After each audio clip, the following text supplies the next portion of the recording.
This video is to show the results of cleaning the carburetor pilot jets using hyperdermic needles.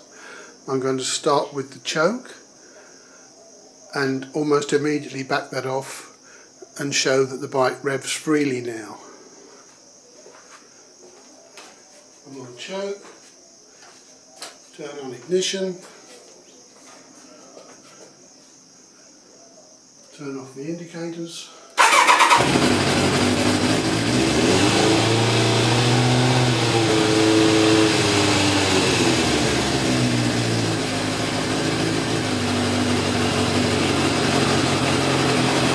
Almost right off the choke now.